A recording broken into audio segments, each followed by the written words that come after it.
Então, dá uma boa noite, né, oficial aí, para o nosso primeiro dia de aula do Extensivo TED 2024. É muito engraçado, gente, porque eu estou assim no ritmo da prova. Então, para quem está acostumado, assim, para quem está me vendo em outros momentos, sabe que é muito interessante, porque eu estou extremamente acelerada, porque o pessoal já vai fazer prova, a prova é agora 2 de abril, e aí eu volto e dou uma desacelerada para vocês. Então, eu começo do zero, né? Então, é muito interessante. Eu disse, nossa, eu fico me sentindo até uma atriz, porque eu tô lá, vamos lá, gente. Gente, tranquilo.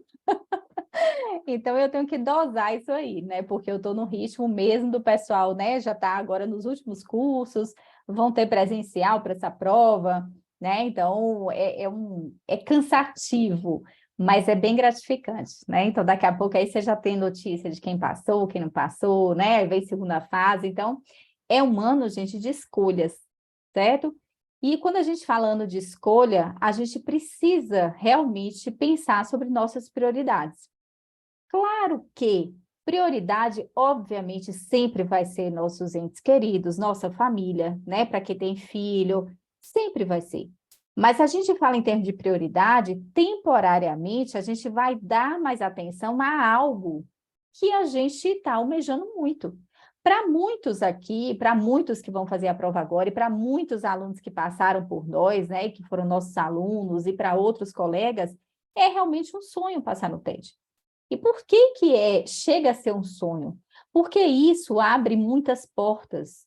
Você ter o seu registro de qualificação de especialista, você corta todas as amarras que você tem em relação à tensão, medo, preocupação, ansiedade em relação à sua qualificação de dermatologista. Então, você pode fazer propaganda, você vai poder, né, livremente se anunciar como dermatologista, você vai conseguir trabalhos que você só consegue com título, né? Tem locais, por exemplo, convênios, várias empresas, instituições, clínicas, só vão aceitar dermatologistas titulados, tá certo? Então, isso é uma coisa.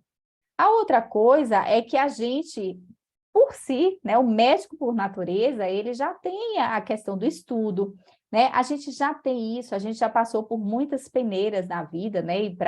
Eu sou da época do vestibular, mas quem não é, época de, né? Ou de Enem, época de fazer outros tipos de provas, mas a gente já passou por peneiras, né? Outros têm residência, então eu tenho vários alunos também que têm residência, estão fazendo residência, mas precisam fazer a prova de título. Então, a gente realmente se sente mais completo quando a gente tem a qualificação correta. Então, para a gente se intitular dermatologista, a gente vai precisar de um registro, que é um número no CRM, né, no CFM, que é o registro de qualificação de especialista. É ele quem dá a gente a segurança e a legalidade do ser dermatologista. Então, quando a gente faz uma propaganda, fala assim, olha, eu sou dermatologista, tal, que a gente não tem um título, a gente sabe que a gente está correndo um risco legal, né, de ser denunciado, do CRM me chamar, e muita gente que trabalha hoje tem essa preocupação. E muitos são excelentes médicos, são colegas preocupados, estudiosos, né, que têm muitas vezes mais até atenção, cuidado com o seu paciente do que até quem tem um título, tá? Mas a gente vive numa sociedade que a gente precisa de documentos para comprovar o que a gente fez. E o título especialista é o documento que vai comprovar que você é especialista reconhecido pelo CRM, certo? Então, essa é uma das coisas que a gente realmente vai correr atrás, que é a qualificação. Outra coisa que eu falo muito, né, que assim eu acho extremamente importante, aí para quem me conhece já, né, porque aí vai e volta, eu tenho alunos de pós-graduação, foram meus alunos em alguns outros momentos, né, estou vendo o Paulinho aí também, o Arthur. Então, colegas que passaram por mim em outros momentos sabem o quanto eu prezo o ensino e o aprendizado. Então, fazer um curso para a prova de título, para mim, ele tem um significado muito maior. Não é à toa que o lema Dermatoarte é quem aprende para o TED com a gente, aprende para a vida também. Então, a gente não vai passar um ano decorando coisas para o TED. A gente vai aprender, a gente vai valorizar o conteúdo e a gente vai focar na prova, tá? Então, a gente tem aulas que são focadas, a gente tem resolução de questão, vocês vão ter TED de pijama, que vocês vão ver como é super dinâmica, é super divertido, o pessoal adora. Mas a gente tem aulas teóricas, onde no extensivo é o curso que eu mais gosto. Por quê? Porque eu posso explicar com calma. Então, vocês vão ter um tema por semana. Então, por exemplo, você tem uma semana é dermatite atópica. A gente tem uma aula de 2 horas e meia de dermatite atópica. A gente explica fisiopatologia, a gente explica tudo de dermatite atópica, fala sobre tratamento, né? Claro que o foco sempre vai ser o que a SBD pede, né? Então, a gente não vai detalhar, por exemplo, um atendimento de um paciente com dermatite atópica, porque a gente sabe que isso não é o objetivo da prova. Então, eu sempre vou trazer vocês para a realidade do sentido, né, que a gente está estudando, tá? Do objetivo que a gente tem. Mas eu conto casos, eu exemplifico, vocês podem fazer perguntas. Um grande diferencial do curso da gente é que as aulas ao vivo, elas são aulas que vocês podem interagir. O que é poder interagir? Você pode tirar dúvida. Então, a gente está aqui dando uma aula, você pode levantar a sua mãozinha, você pode ir pelo chat, dizer, "Ô, professor, isso aqui, Lívia, isso aqui eu não entendi essa parte." E a gente vai explicar. Isso é um diferencial, porque a gente sabe que os cursos, né, a maioria dos cursos são cursos de prateleira, onde você tem um conteúdo que pode ser bom, né, claro, mas é um conteúdo que você tem pouco acesso, você ouve aquela aula ali e fica um pouco perdido. Então, para quem assiste ao vivo, eu falo que é o grande diferencial da gente, é você poder estar ali participando. Outra coisa que eu acho fundamental assistir ao vivo, gente, é que vocês fazem o compromisso.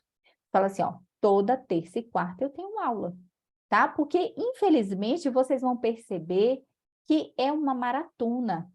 E para maratona, gente, não adianta sair correndo, feito um louco no início, porque a gente perde o gás.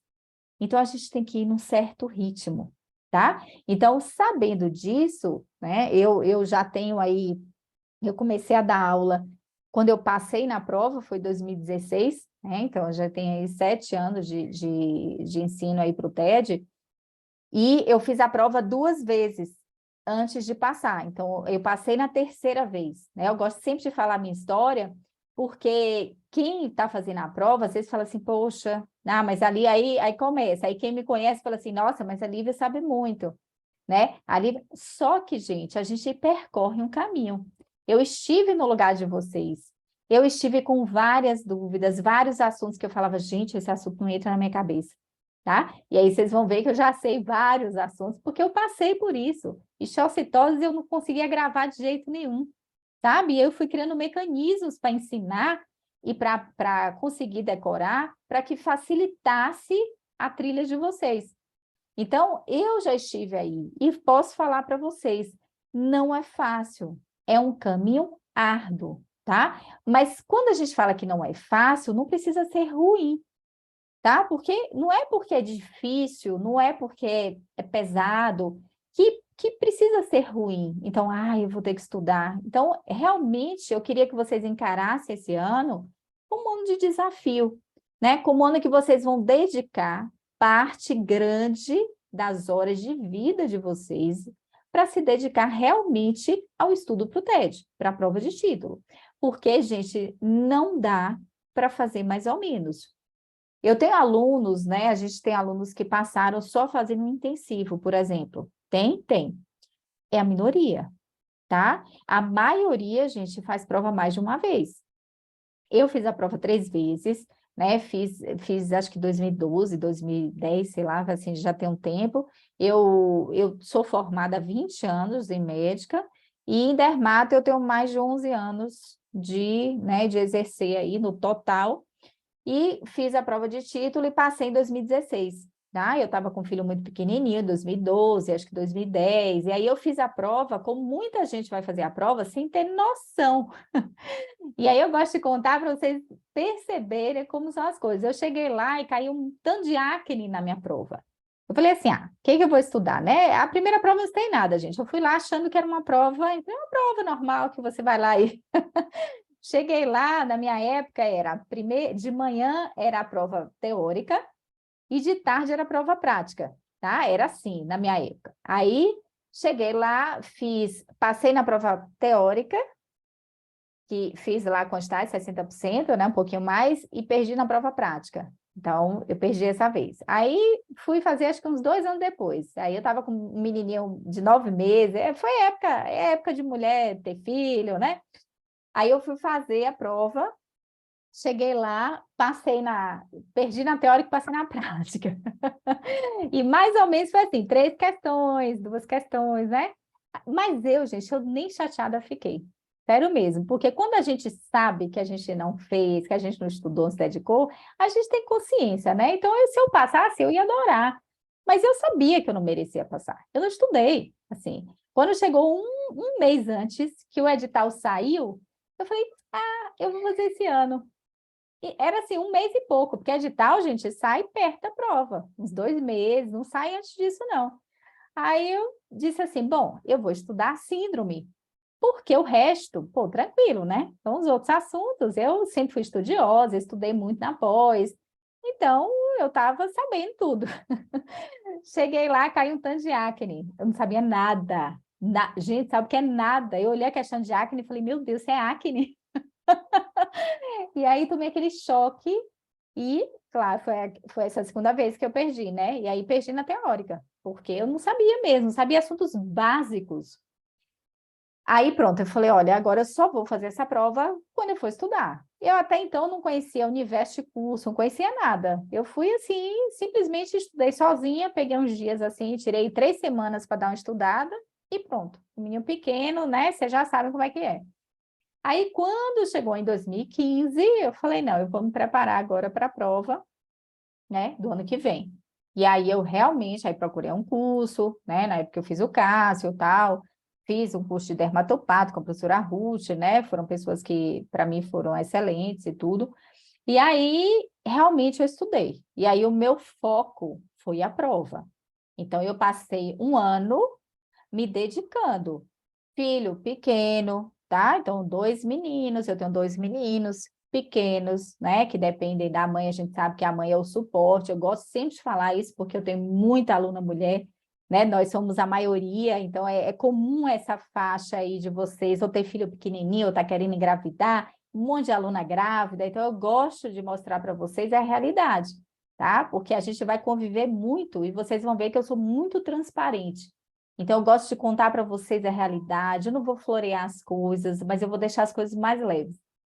E aí eu fui fazer essa prova, mas eu disse, bom, eu vou ter que estudar. O estudo eu não faço, porque eu já percebi que não adianta ir para essa prova para brincar de fazer prova. Para uma experiência, ok. E aí eu passei o ano estudando, me dedicando. Na época eu viajava, né? Então, aquela coisa de você viajar todo mês. Hoje em dia a gente tem uma facilidade boa, que é a aula online. E estudei, mas estudei muito, muito mesmo. Eu estudava todos os dias, eu estudava até meia-noite, 1 hora da manhã, no outro dia acordava às 6, porque eu trabalhava, né? Eu peguei um PSF para poder conseguir estudar. Eu estava no final de semana. Então, assim, eu fiz um ritmo de estudo intenso. Claro que a gente intensifica um pouco mais, né? Para o final, não vai começar nesse ritmo, porque ninguém aguenta um ritmo tão intenso o ano inteiro, mas eu me propus a estudar todos os dias. E aí eu fui assim até o fim, tá? Tive trombose venosa profunda, tomei anticoagulante e bora estudando, e bora estudando. Aí eu lembro que na época a minha turma, uma galera tomava, vocês vão ver, vocês vão ficar tudo maluco, tá? Fica tudo doido, não salva um. Aí o povo começou a tomar aquele Venvance, Ritalina, né? Que todo mundo aqui já conhece, ou já tomou ou conhece, né? Alguém que toma ou já prescreveu. E aí eu não podia tomar nada, porque eu estava tomando anticoagulante. Eu também sempre fui meio medrosa, assim, de ficar tomando remédio. E eu estudava bem, até que eu, de foco, concentração, eu sempre fui bem, né? Aí eu tomava, eu postava tomando ou uma tacinha de vinho, ou um todinho. Aí o pessoal falava assim, nossa, esse todinho da Lívia só pode ser turbinado, não é possível.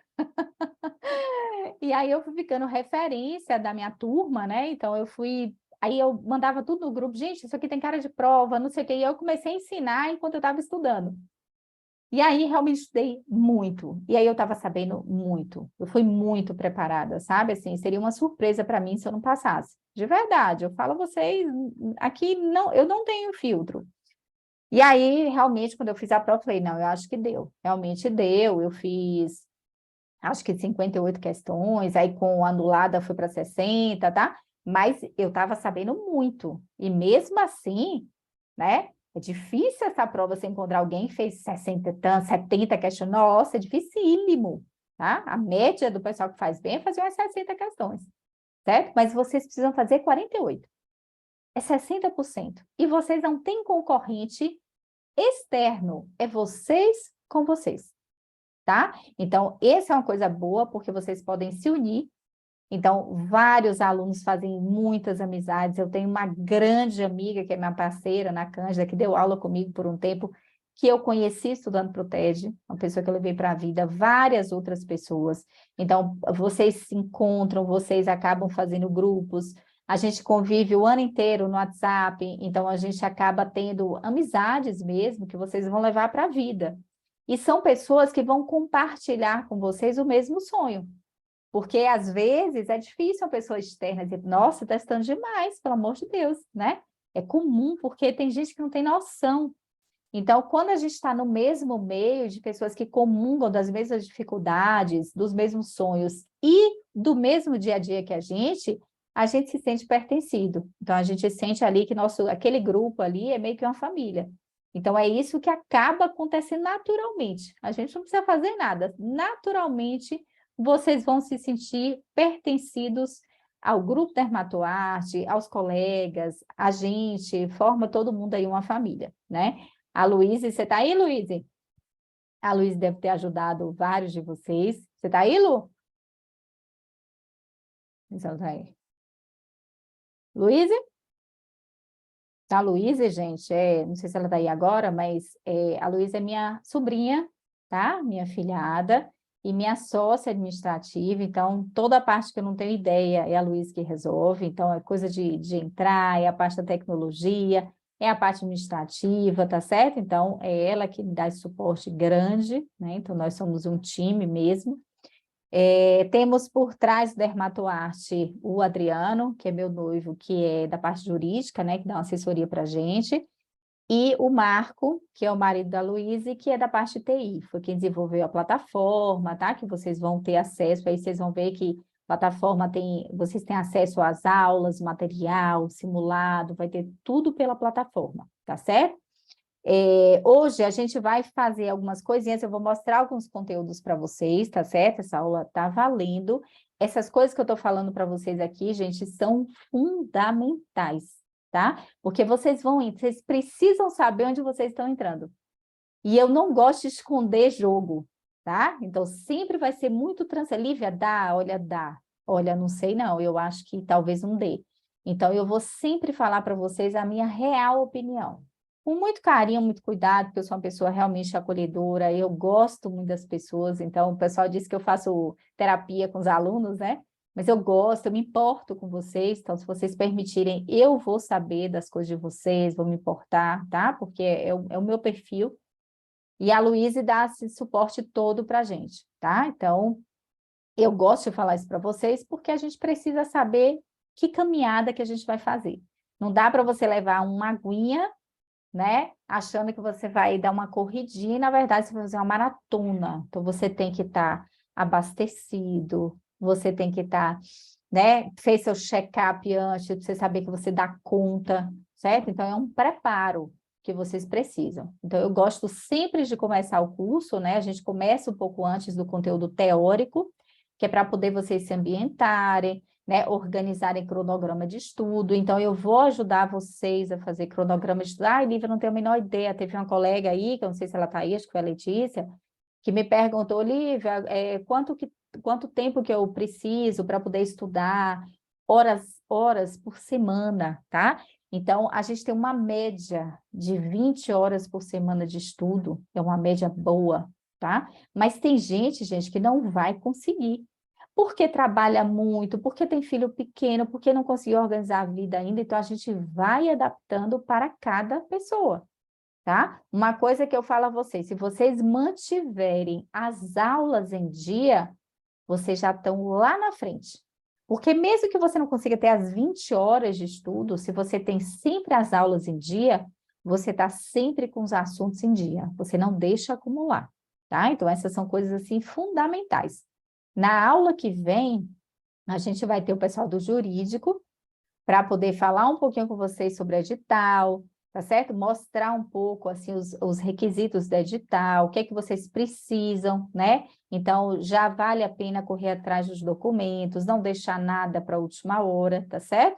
Então, a gente vai ter um pessoal e uma assessoria jurídica para vocês, né, para tirar alguma dúvida, e realmente pessoas de confiança para poder orientar vocês, certo?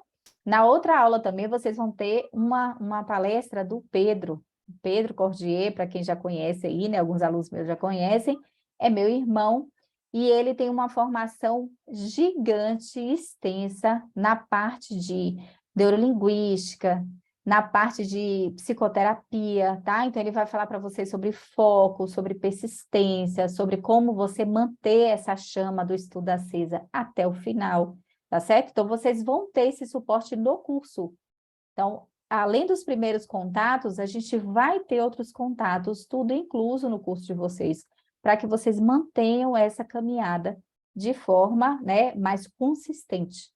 Porque o que mais acontece, gente, é a pessoa entra, vai no pique e de repente vai para o vale.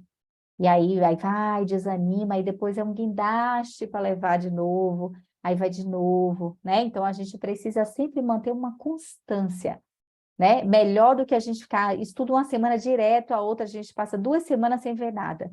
Então, é melhor sempre um pouquinho. Olha, Lívia, eu não consigo estudar mais do que 1 hora por dia. Deixe 1 hora por dia, mas faça sempre.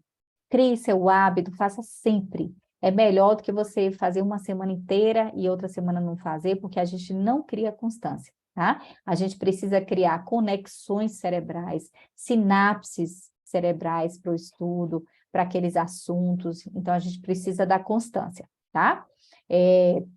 Outra coisa que eu quero falar com vocês é que a gente vai organizar esses cronogramas de uma forma individual. Então, eu peço sempre que vocês façam isso, né? Que vocês organizem. Olha, eu vou colocar aqui, eu mando um modelinho, geralmente, no grupo para vocês. Então, olha, como é que é mais ou menos o modelo? Olha, segunda, aí vocês colocam tudo que vocês fazem. Então, vamos lá. Segunda, eu vou para academia, de 9 às 10, sei lá, chutando aqui. Depois, 10 a meio-dia, eu levo meu filho para algum lugar, não sei o quê, então minha manhã é livre, por exemplo, e eu resolvo, tenho um filho pequeno e tal. E trabalho todo dia, vamos dizer, de 1 às 19, tá? Então, vocês vão colocar no cronograma os horários, o que vocês fazem, para a gente enxergar o cronograma de vocês, quais são os espaços que, a princípio, estão disponíveis na vida de vocês. Quando a gente tem dificuldade de encontrar esses espaços, a gente tem que criar. Aí eu ajudo vocês a criar espaço. Vamos fazer o seguinte, por que a gente não concentra isso nesse dia e folga aqui direto, tá? Não adianta, às vezes, ficar o dia todo estudando, porque é mais cansativo. Que tal a gente dividir em 2 tardes e você dividir o consultório, sabe? Então, eu vou dar dicas para que vocês organizem da melhor forma o cronograma de estudos. Por que é importante, gente? Porque tudo que é muito solto, a gente tem mais facilidade de desgarrar. Então, se você tem um compromisso agendado, anotado, para a maioria das pessoas, você sente um pouco de culpa na hora que você não cumpre, né? Você fala assim, poxa, era horário de estudo. Então, isso é bom. Isso é uma culpa que gera para a gente uma necessidade de cumprir, certo? Não é aquela culpa, ai meu Deus, eu não fiz, não é isso. A gente tem que converter isso em ação. E se a gente deixar tudo muito solto, a gente estuda o dia que quer, e aí depende da lua, dos astros, do TPM, depende do filho, se o marido está afim. Então, se você se deixar levar, gente, sério mesmo, a gente estuda assim uns 2 dias e olhe lá, tá? Então, a gente precisa de uma parceria. Outra coisa que eu gosto de falar muito, isso é muito válido, gente. Eu falo assim que são dicas de ouro, tá? Os alunos me dão um feedback falando, nossa, Lívia, aquilo ali que você me falou me ajudou muito. É vocês fazerem uma parceria com a família de vocês. Então, a Estela tá aí, né? Bonitinha e linda de câmera ligada. Adorei, viu, Estela? Já ganhou um ponto comigo. Bora, gente, liga essas câmeras aí. Aí, Estela tá aí tem a família dela, né? Então, não sei se a Estela é casada, se tem filho, se não tem, se é companheiro, mas enfim, tem lá na família dela e ela vai fazer uma parceria, um combinado com a família dela. Vai dizer assim, ó, gente, é o seguinte, se tem filho, se não tem, esse ano eu preciso me dedicar, eu preciso estudar, então vamos ver aqui, ó, aqui é meu cronograma de estudos. O que que vocês acham, né? Então, se tem filho que entende um pouquinho mais, até assim, menorzinho, mas que dê para entender um pouco mais, você prefere a mamãe no sábado de tarde ou no domingo de tarde? O que que você acha melhor? Ai, porque você faz o combinado e você cria nas pessoas que estão com vocês a parceria e a corresponsabilidade. Então, você tem lá, porque não tem jeito, gente, que, principalmente mulher, tem homem aqui que é casado também e tudo, né? Seus parceiros e parceiras, mas a gente sabe que a mulher acaba tendo, né, muitas vezes mais tribulações, principalmente quando tem filho. Então, quando você faz esse combinado, as pessoas elas têm menos chance de quebrar isso, de te cobrar. Então, fala assim, poxa, eu combinei com você que dia de sábado eu ia estudar, você preferiu o domingo, né? Então, você traz para si, para que as pessoas do seu lado sejam a sua equipe. E não, assim, ah, não, vou estudar, viu? Aí a pessoa já cria um ranço. Tem famílias que ficam, né? Ave Maria, pé de guerra, porque fala, nossa, também só faz estudar, não dá atenção à sua família, e aí gera uma culpa e você fica tenso. Então, tudo isso pode ser resolvido de início. Eu adoro o início do extensivo, porque eu tenho a oportunidade de falar várias coisas que quando a pessoa entra mais para frente, fala, não tem como, porque já passou o tempo, né? Então, peguem né, as pessoas que moram com vocês, que estão no seu dia a dia, conversem, se vão precisar de um apoio em relação a filho pequeno, se vão precisar de apoio em alguma coisa, se vai ter que diminuir um pouco o trabalho e vai ter que diminuir um pouco, talvez, o ganho, né? Tudo isso precisa ser conversado, tudo isso precisa ser organizado para que vocês tenham mais tranquilidade. Quanto menos culpa a gente tiver para o estudo, mais a gente vai fluir, porque a gente sabe que a gente fica assim. Eu, quando estudei, menino pequeno, eu estava estudando, aí meus filhos batiam na porta, né? Mãe, só um pouquinho, aí o coração desaba, né? Tava assim, tá bom. Aí o pai me deu super apoio, né? Hoje eu sou separada, sou noiva, né, do Adriano, mas na época o pai foi super, me deu super apoio. Aí ele falava assim, deixa sua mãe estudar. Só que, gente, não adianta, né? A gente fica com dó e tal. Eu falava, não, abria só um pouquinho. Aí eles entravam, desenhavam, e eu ficava com aquele coração mole, depois, tá bom. Aí pronto, deixava um pouquinho. Aos poucos eu fui me libertando dessa culpa, tá? Então, isso é normal. Então, façam isso, façam combinados, para que vocês fiquem mais tranquilas para estudar, porque não é fácil, tá? Mas, eu vou dizer a vocês, é um ano de crescimento absurdo. É um crescimento que, quando vocês se dedicam, quando vocês estudam realmente, a diferença é absurda. São vários e vários e vários depoimentos que a gente tem, feedbacks, né? A gente posta, tem. Depois eu vou convidar alguns ex-alunos para estarem com a gente em algum momento, para vocês verem a diferença de quem realmente estudou para a prova, de qualidade de atendimento, como é o conhecimento hoje depois de estar para a prova, tá? Então, o TED, ele acaba sendo uma ponte para vocês alcançarem várias coisas, e dentre elas um conhecimento muito, muito mais profundo, muito mais verdadeiro, muito mais sólido do que quando a gente não estuda para essa prova, tá? Tem gente aqui que fez pós, muita gente, né, dos nossos alunos fizeram pós-graduação, eu fiz pós-graduação, tem colegas também residentes, mas os residentes geralmente fazem intensivo, eu tenho muito residente na fase do intensivo e da segunda fase. Geralmente o extensivo acaba tendo bem mais aluno depois, tá? Então, analisem isso tudo, pensem com calma, se dediquem, se organizem, porque é uma caminhada longa, tá certo? Vou pedir para vocês responderem algumas coisinhas, tá? Podem colocar aí no chat. E são coisas, não tem resposta, né? Cada um tem a sua, mas é interessante eu ter uma noção de o que é que vocês pensam. Então, vamos lá. Assinale verdadeiro ou falso sobre suas expectativas em relação ao título especialista, o TED, né? Então, ter reconhecimento, você bota verdadeiro ou falso? Ter reconhecimento formal do Conselho Federal de Medicina, da qualidade especialista em dermatologia, seu RQE. Ter liberdade de divulgação da especialidade através das redes sociais, receituário, carimbo, clínica, consultório, etc. Pagar um valor adequado e compatível nos eventos da SBD. Ser um dermatologista com conhecimento suficiente para exercer a especialidade com sabedoria. Esfregar na cara da SBD. E meu ego agradece. Todas são válidas, depende de... Geralmente o pessoal adora essas últimas, não sei por quê, né? E aí, o que é que vocês acham aí? Todo... O que é que vocês acham? Vão colocando aí. É legal, faça esses exercícios. Vamos lá. E não só de pensar, escrevam. Vejam realmente o que é que vocês acham. O que é que vocês nunca tinham pensado? O que é que realmente você fala, não, lendo aí eu vejo que é isso mesmo, né? Principalmente. Você gostou, né, Aline? Olha lá.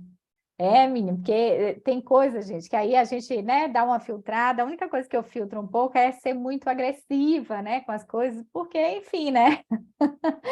Mas tem uma coisa muito boa que é realmente fazer a prova de título, é que realmente eu vejo uma evolução no atendimento e na qualidade que é muito visível, é muito. Vocês vão me dizer, mais para frente vocês vão me dizer. Vê para todos, né? Então, acho que uma ou outra aí tem alguma coisinha que não, né, não faz questão.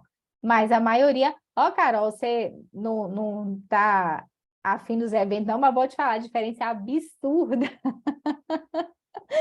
O congresso, a gente paga, tipo assim, R$ 600, né? No máximo, quando tá R$ 800. Para não associado, chega a 5.000 para você ir num congresso da SBD. É coisa de louco. Quando a gente pode ir, quando não tem título, né? Porque tem uns que nem tem vaga para quem não tem título. Então, todos ganham. Tem hora que perdem o seu estudo de faculdade, depois... Sim, muito, Aline, muito, muito. Sabe por quê? Porque vocês vão estudar aqui de uma forma que vocês nunca estudaram. Eu garanto a vocês que vocês nunca estudaram dessa forma, nem se vocês foram ótimos alunos de pós, ou até ótimos alunos de residência, nunca estudaram assim. Assinale verdadeiro ou falso. Considere mesmo, que eu quero ver você nos eventos, viu? Assinale, então, o verdadeiro ou falso. Quais suas maiores dificuldades que precisam ser vencidas na caminhada rumo ao TED? Presta atenção nisso, ó. Vamos lá. Ó. Vocês respondem agora, depois vocês vão ter esse material. Pensem um pouco e depois façam com calma, tá? Mas agora vamos responder. Você precisa melhorar, né? Se dedicar aí para poder vencer. Tempo para dedicar aos estudos, disposição e ânimo para os estudos, foco, organização de tempo e cronograma de estudos, vencer a procrastinação, então enrola e acumula para a última hora, acreditar que consegue e ou comprovar a documentação exigida no edital. Vejam quais são os seus principais desafios, né? Poxa, tem coisa que você bate o olho e fala, poxa, isso aqui eu tenho certeza que isso eu preciso melhorar.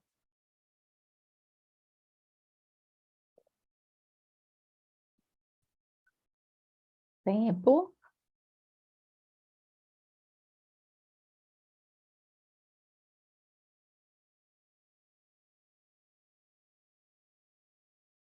E aí? Vamos colocando aí.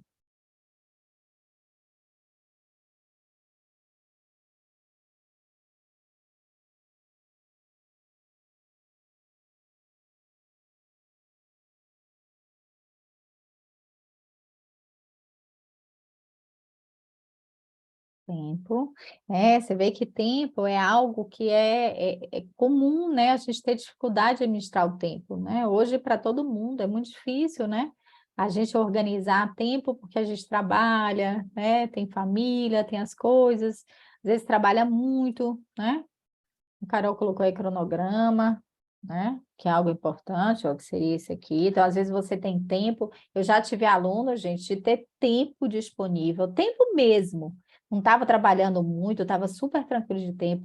Não deu conta. Eu falei, Lívia, é pior. Eu tenho tempo, eu não consigo estudar. Eu passo a tarde inteira escolhendo o que eu vou estudar. Quando chega o final da tarde, eu falo, caramba, não estudei nada. Fica procrastinando, entendeu? Então, isso é muito importante. O Pedro vai dar uma ajuda, vai dar várias dicas para vocês em relação a isso, tá? E ele vai ter outros encontros com a gente durante o ano.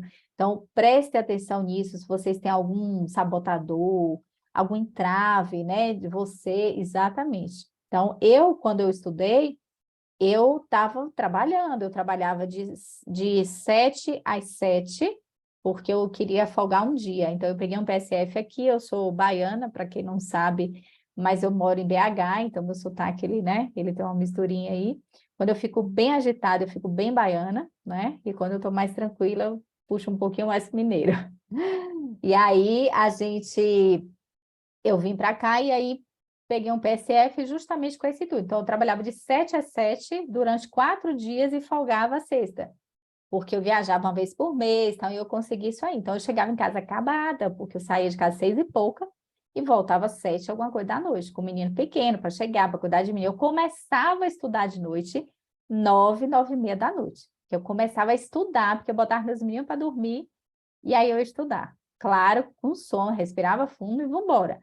E aí estudava até 11, 11h30, às vezes meia-noite, já passei para 1 hora, 2, aí passava umas 2 noites assim, a terceira eu desabava, dormia com meus meninos, botando para dormir, eu dormia junto. Aí passava 2 dias, eu ia para esse esquema, né? Ia na sexta eu estudava. Dificuldade quanto à documentação. Então, Carol, você, tá? Vai ser beneficiada, como todos, mas assim, para quem tem mais dificuldade em relação aos documentos, na próxima aula, na próxima quarta, a gente vai ter o pessoal orientando tudo em relação ao edital.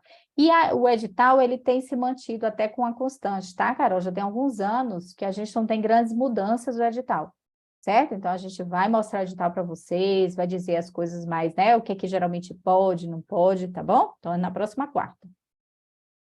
Assinale verdadeiro ou falso quanto às suas expectativas para os estudos, né, com a professora Lívia Catarina, e os cursos dermatoáticos. O que que você espera? É decorar a matéria para passar na prova? É aprender a matéria? É conhecimento para a vida de dermato e para passar na prova? É curtir a caminhada de estudo sem compromisso? Uhul, paz e amor! Vamos lá, só aproveitar. É aproveitar o conhecimento durante o trajeto com a finalidade de ter o título de uma forma merecida, que esse ano passe bem rápido, vai estudar pela força do ódio. Olha, eu vou ter que ativar meu modo ódio para poder estudar, porque eu não estou nem afim. Ou se der, deu. Se não der, eu tento de novo. Aquela coisa assim, então, né? Se der, deu. O que que vocês esperam realmente do curso, né? Quem está inscrito, quem está aí assistindo a aula, né? E que eu tenho certeza aí que vai fazer parte dessa família.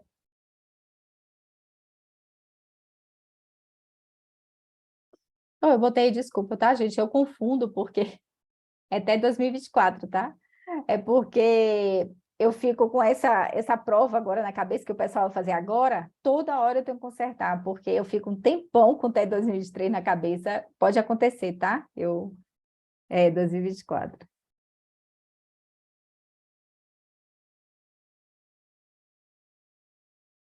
Ok. Cuidado, tá, gente, com esse perfil. É bom a gente ser resiliente, certo? Muitas pessoas não passam de primeira, são poucas pessoas que passam de primeira, principalmente quem fez pós. A gente sabe que a gente que fez pós tem um conteúdo um pouco mais defasado do que quem fez residência. Normal, a gente tem que assumir isso e correr atrás, certo? Mas se não der, a gente estuda, ok. Isso é uma atitude resiliente em relação à vida, isso é bom. Mas a gente tem que ter cuidado para a gente não se amparar nisso, tá? Então a gente tem que realmente jogar com tudo que a gente tem. Não, vai ser esse ano. É esse ano que eu quero passar e acabou. E se você vai resolver se não passar, né? Então, você sabe, você tem que ter consciência que pode não passar, né? Mas sempre tem a postura que você vai, é o seu ano, tá? Porque eu também conheço muitos colegas, muitos alunos, que às vezes assim, então, né? Já começa o curso dizendo, olha, Lívia, se não der, eu falo, não, você está começando agora, né? Você tem que dizer, olha, vai dar. E lá na frente, ai, não deu, poxa, tudo bem, mas é isso mesmo, né? A gente, porque senão a gente fala assim, ah, então, se não der certo meu casamento, se não der, e tudo a gente vai pensar assim na vida, né? A gente tem que pensar que vai dar, mas, ok. Quais as áreas da dermato que você apresenta mais afinidade? Aline, força total, viu? Dermatologia clínica, cirurgia, cosmiatria, micologia, patologia, dermatoscopia, imunologia. Quiserem escrever assim, escrever duas vocês mais gostam, podem escrever também. Quiserem falar também, tá, gente? Podem falar também.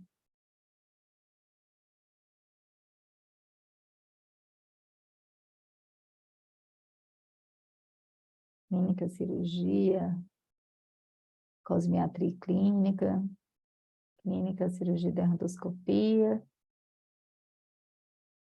Quero só ver a hora que vai chegar a minha imuno aí. Esperando. É sempre assim. Minha patologia, minha imuno, coitado, fica lá no final. Cadê? Não tem ninguém aí que ama imuno? Que adora uma patologia, não? Mas vocês vão mudar, eu tenho certeza que vocês vão mudar. A maioria fica com outros olhos depois. Cirurgia, dentoscopia, cosmiatria.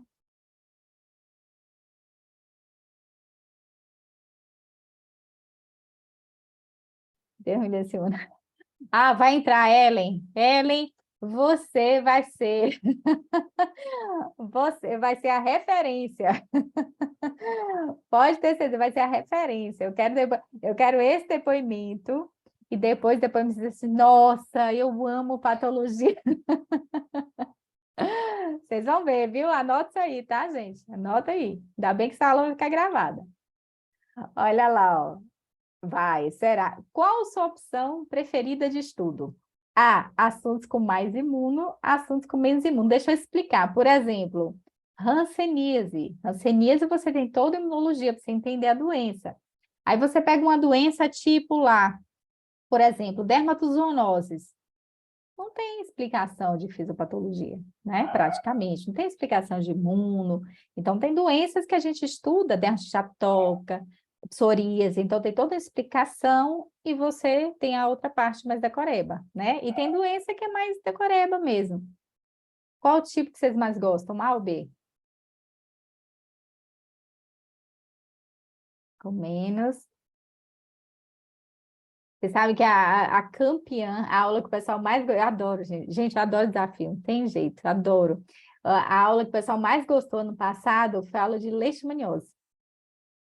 Quem aí gosta de leishmaniose? Isso aí, Luiz. Luiz, depois fale aí com o pessoal, viu? Você acha que você não estava aí na hora que eu te apresentei? Nesse caso, mais para tentar entender melhor. Beleza. E aí, quem gosta de leishmaniose aí? Estudar leishmaniose. Carol é outra, que vai ser minha referência. Já escolhi a Carol e a Ellen, você as referências. Eita, adorei. Eu quero essa turma, gente. Gente, quem não se inscreveu, pode se inscrever, que eu já quero. Eu quero essa turma aí, desse jeito. Faço até uma aposta com vocês. Vamos lá, ó, o Luiz colocou aí, ó, do extensivo, colocou a gente tem aula de imuno, mas vocês vão ter, a primeira turma vai ter aula de imuno antes de tudo, tá? Então, todo ano a gente muda várias coisas. Sua opção preferida de estudo, assuntos que você mais conhece, você gosta de estudar mais, ou assuntos que você menos conhece?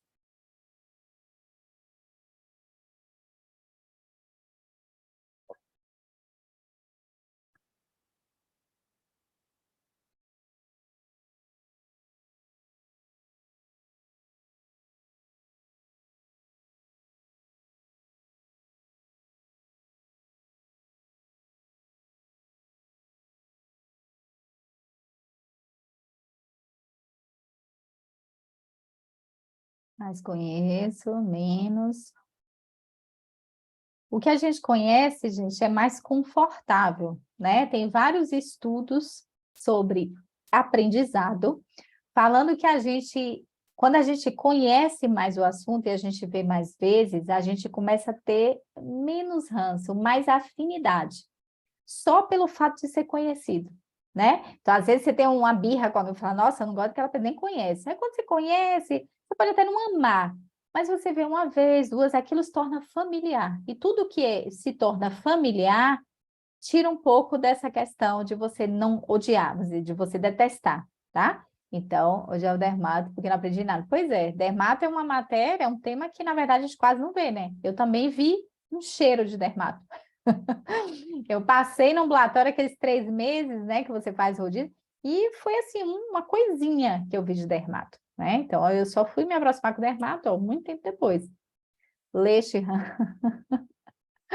Então, a maioria é quem menos conhece, né? E qual a sua opção preferida de estudo? É uma aula teórica expositiva, no caso, que são as aulas da terça, que vocês vão ter a exposição do tema, embora vocês possam tirar dúvida, tá? Sempre que quiserem. Ou uma aula interativa, onde a gente faz questões, vocês respondem. Qual é a opção preferida? Interativa.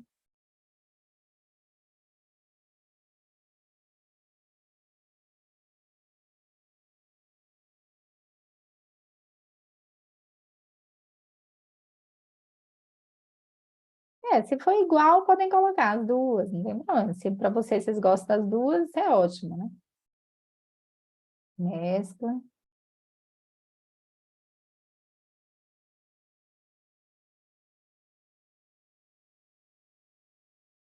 Vamos lá, cadê? Vamos responder, gente. Cadê vocês? Vamos lá.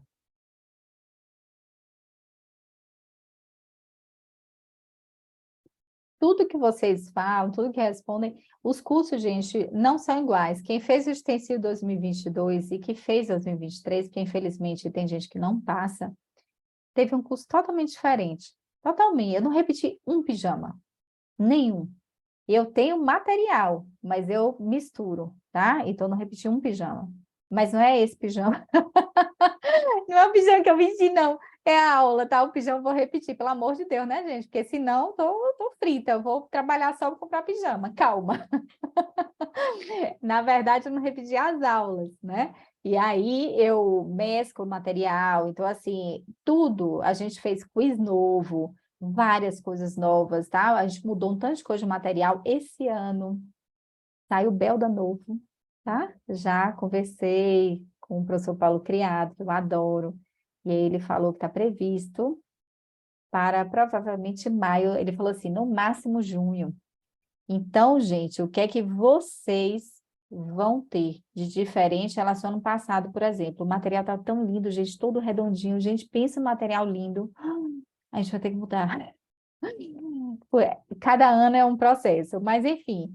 Então, a gente colocou para vocês umas aulas iniciais que dificilmente vão mudar tanto, que são básicas. Então, imunologia básica, patologia básica. E aí mudamos um pouco em relação ao cronograma do ano passado, que a gente começava com as eritâncias camativas, dermatite atópica, psoríase. Como vai sair o livro novo, muita coisa de imuno mudou.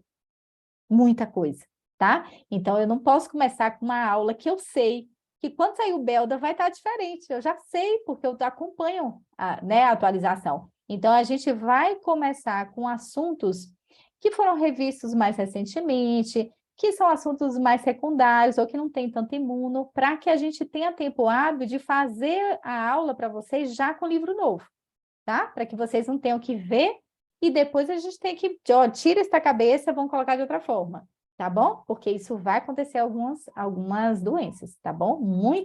Muita coisa avançada, principalmente da imuno, certo? Estudo individual ou estudo em grupo? Ou em dupla?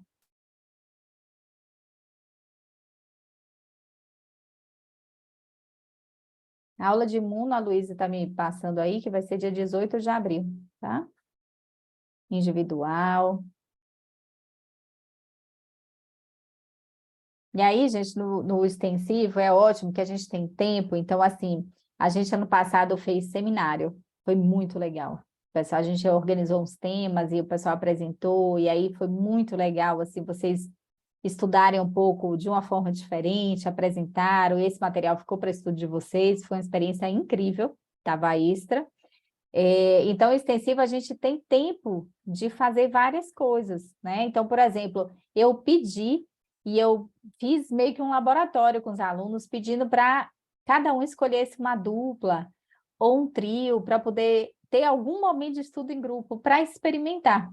E muita gente começou e estou o ano inteiro com uma dupla. Não que estou só com uma dupla, mas tinha uma dupla para estudar de alguma forma. Por exemplo, estudava e trocava ideia, estudava e um se perguntava, estudava e faziam questões juntos, mesmo que você tenha a sua rotina de estudo, tá? Então, é uma coisa também que eu proponho, eu vou propondo para vocês aos poucos. Os dois, A e B, individual. Pelo livro ou estudar por apostilas e materiais dos cursos? Individual, depois em dupla.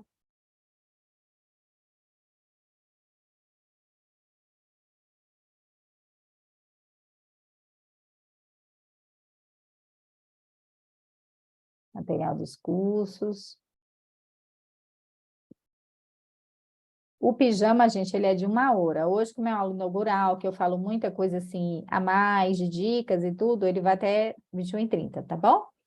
E, no geral, a gente acaba, dificilmente eu vou acabar às 9 em ponto. Dificilmente eu vou acabar uma aula em ponto. Eu começo em ponto, tá? Essa é uma característica, porque eu vou fazer o que eu tenho que fazer. Então, às vezes, se a turma perguntou, teve mais, sabe? Aí eu vou mais um pouquinho. Vocês nunca vão ter prejuízo, certo? Porque sempre vai estar gravado. Então, poxa, Lívia, hoje eu não aguento ficar, não tem problema. Vai ficar gravado, vocês vão assistir quantas vezes vocês quiserem, até a data da prova. Então, não vai ter prejuízo. Nunca menos, tá? Aqui é tudo sempre a mais. Material dos cursos, material. Cadê? Não tem ninguém que gosta pelo livro? Ah, então, né? Algumas matérias eu vou pedir que vocês estudem pelos livros, tá bom? Pelo menos algumas matérias que vocês precisam dominar, tá? Mas o material da gente é muito, muito, muito completo. Muito. O material extensivo, gente, é extremamente completo. É grande, é completo. Então, assim, não, Lívia, eu não tenho como e tal, não sei o quê, vai conseguir estar pela apostila, ok? Porque o material da gente é feito com muito cuidado, muito critério. Bolonha, Azulay, Belda, Sampaio, todas as referências são consultadas para a gente fazer o material, tá? Então, o material é atualizadíssimo e completíssimo. Mas tem assuntos que eu peço que vocês vão para o livro, até para entender o que eu estou falando, dizer assim, ó, gente, isso aqui eu resumi, é difícil resumir. Vocês vão olhar no livro e falar, caramba, a Lívia tem razão, isso aqui para resumir é difícil, até para dar um valorzinho para o material.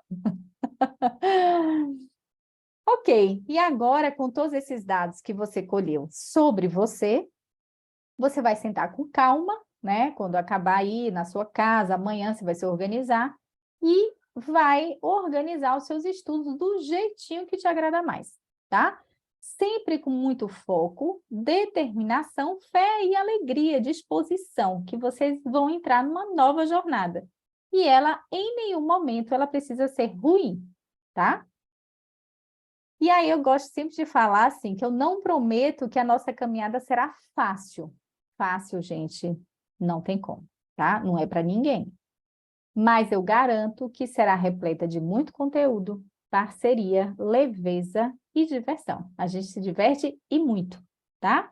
Então, isso que eu prometo para vocês, para esse início, né, de jornada aí para o TED 2024, certo?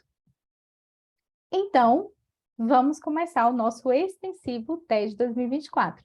Então, vou passar para vocês algumas coisinhas, tá? É tipo um quizinho, a gente vai responder. Então, essa meia horinha aí, a gente vai trocar umas ideias em relação a alguns conteúdos, tá? Eu vou apresentar algumas coisas para vocês. Então, vamos lá. Vocês podem falar também, se quiserem, tá? Podem falar ou digitar, fiquem à vontade. Então, vamos lá. Olhando essa foto, provável diagnóstico. Papum.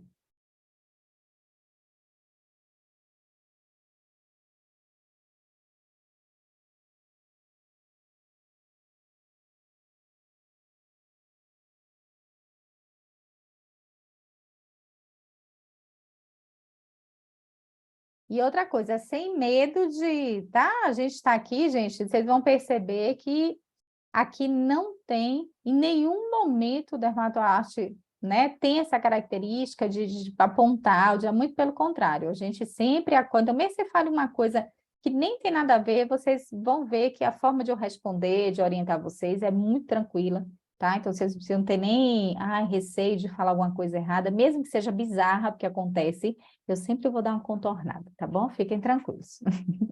Essa é uma das minhas características. Psoríase, psoríase, psoríase.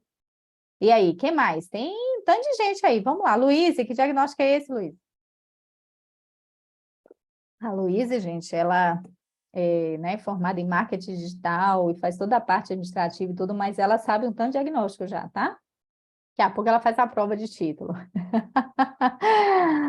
Aí ela puxou para DA, é um eczema, uma dermatite etioscamativa, né? A dela tá igualzinha mesmo, ela tá com a lesão em cotovelo. Tá mesmo. Igualzinha, vai lá. E aí, gente, então vamos lá. Ok.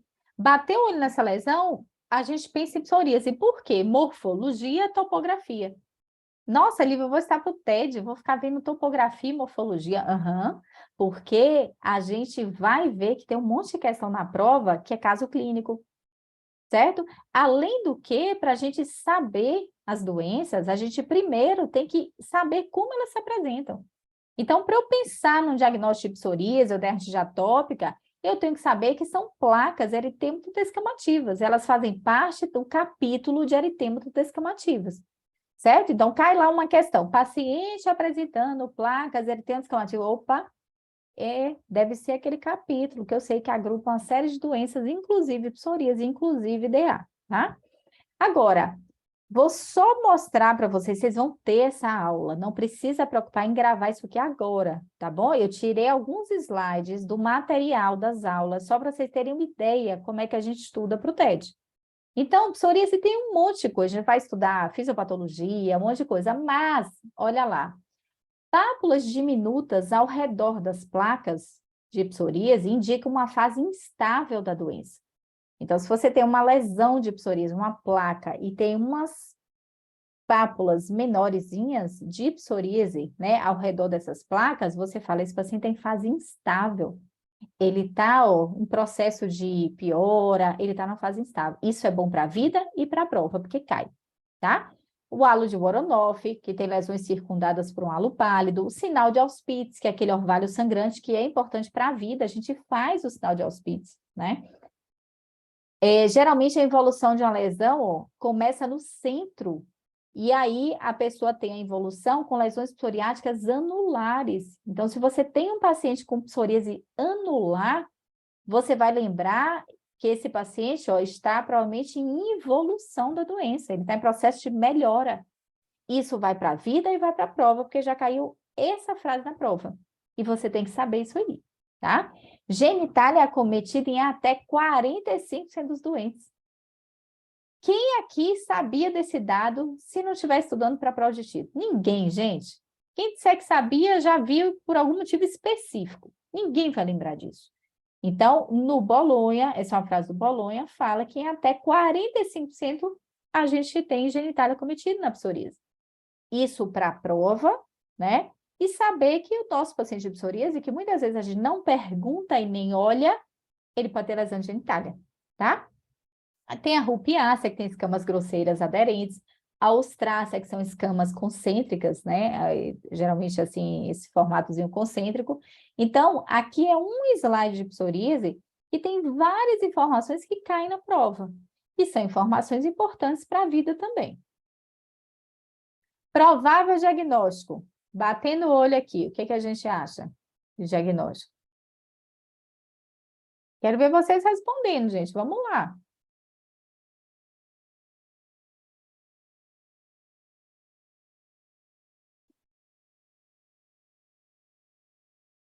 Ellen, se você puder trocar, acho que por algum motivo o seu ficou só para mim, tá?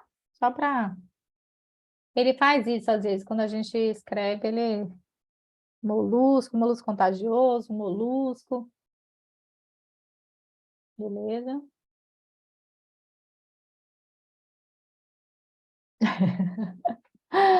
A Luísa sabe um tanto de nome, é muito engraçado que ela sabe um tanto de nome, olha lá, epidermólise bordosa. Ai, vamos lá. Ó, a Estela tá sozinha na câmera aí, ó. A Estela já ganhou, assim, ponto até... Ela vai ganhar até bônus, a Estela. Cadê vocês? Carol, cadê você, Carol? Isso, vem aí. Molusco, então vamos lá. Por que molusco? A gente está vendo aí pápulas umbilicadas, algumas estão escoriadas, né? Então, molusco, a gente sabe que está mais associado a dermatite atópica, que molusco é um vírus, né? Então, é um pox vírus, que tem associação com a pele xerótica, típica da dermatite atópica, que é típico de criança. Se um adulto tiver molusco, tudo bem? É comum um adulto com molusco? Sim ou não?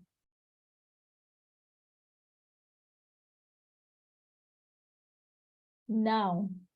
Se você tem um paciente, chega no consultório com molusco, o que é que você vai pensar desse paciente, um adulto? Meus filhos ficaram todos emoluscados, todos. Foi assim, nossa, eu não podia pegar, dava até agonia de tanto molusco que eles tiveram. Eu não tive um. Você vai pensar em quê? Imunossupressão. E se for molusco em área genital? HIV e ele vira uma IST, tá? Molusco em área genital de adulto vira um IST. Então, molusco contagioso. Tudo isso a gente vai aprender e mais detalhes. Hoje, o molusco, a gente sabe que tem 4 tipos de molusco. Vírus do molusco 1, 2, 3 e 4. A gente tem o 1 e 2, são os principais. O 1 é o mais comum, o 2 está associado a molusco genital. Então, são conhecimentos um pouco mais avançados, né? Um pouco mais detalhados para a prova, tá? Provável diagnóstico.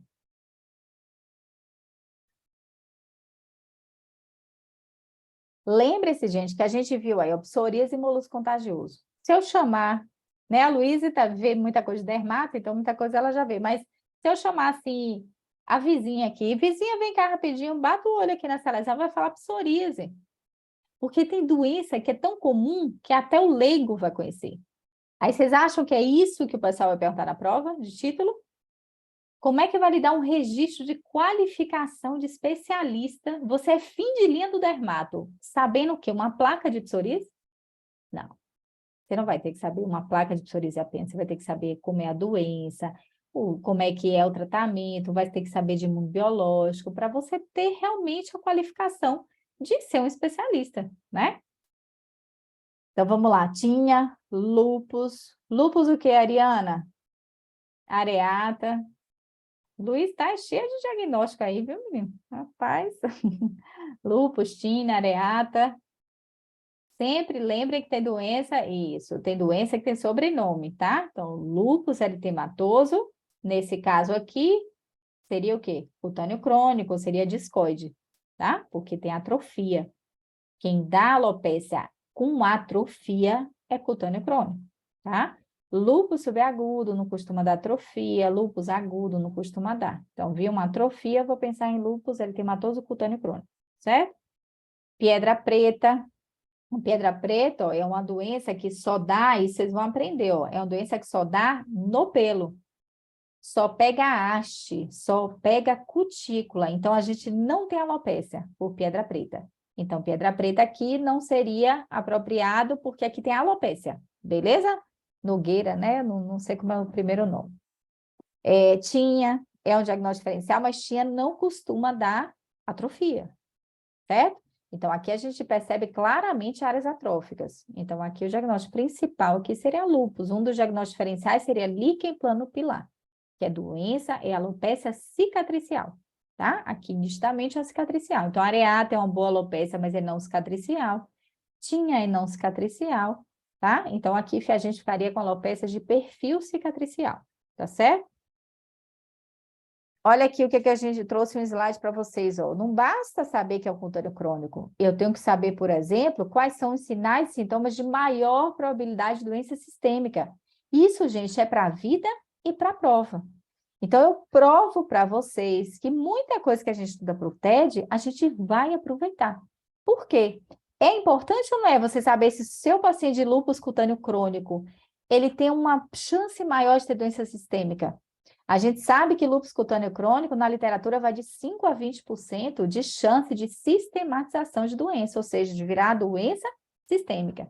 E se você tem algo que faz esse paciente ter um risco maior, você não vai ter mais cuidado com ele, né? Você não vai acompanhar ele mais de perto? Então, aqui, ó, doença familiar, consumo de complemento, deficiência congênita de C2, FAM persistente e alguma lesão de mucosa, tá? Tem que saber isso, porque você tem que olhar a mucosa do seu paciente de cutâneo crônico, porque se ele tiver lesão de mucosa, o risco dele aumenta para 50% de chance de ter doença sistêmica, tá? Artralgia, fenômeno de Raynaud. Raynaud é quase igual à sistematização de doença. O paciente tem lá lúpus lúpus cutâneo crônico e está fazendo Raynaud, você pode dizer assim, esse paciente ou ele está ou ele vai desenvolver doença sistêmica, que é praticamente sinônimo de sistematização.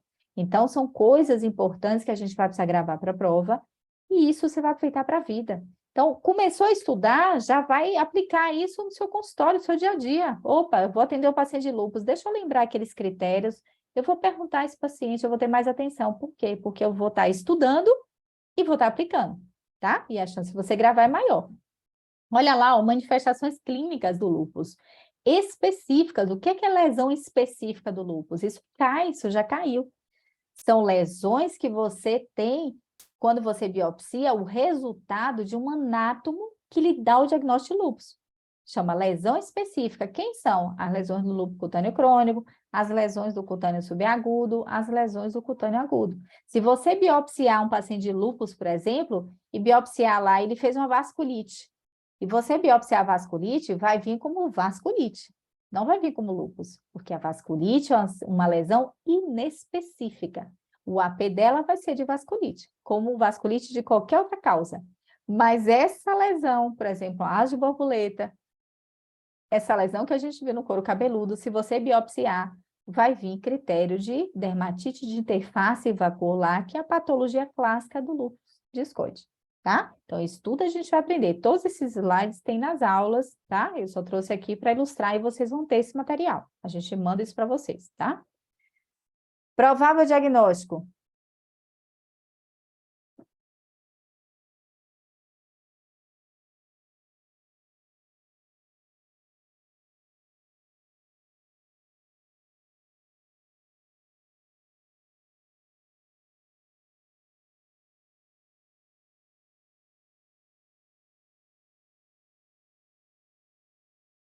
Carol colocou aí para ceratose.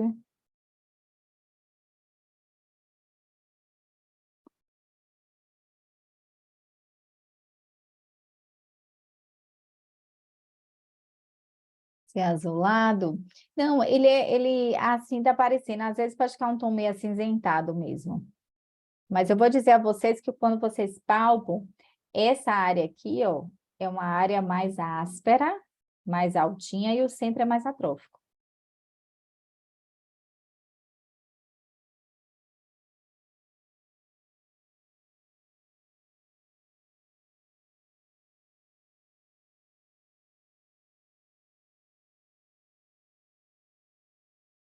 Depois a gente vai mandar um questionáriozinho para vocês, que é importante para a gente conhecer perfil de aluno, tá? Os alunos que vão estar matriculados e tudo, tá? E aí depois eu vou pedir a Luísa para mandar, e vocês, é coisa rapidinha, Google Docs, tá? Só para a gente conhecer um pouquinho mais de vocês. Se já fizeram prova antes, tá? Essas coisinhas. CBC, poroceratose. Ok, aqui é uma poroqueratose. E aí a gente tem, por exemplo, no intensivo agora, a gente trabalhou com várias tabelas, né? Porque no intensivo a gente tem que focar mais em decorar.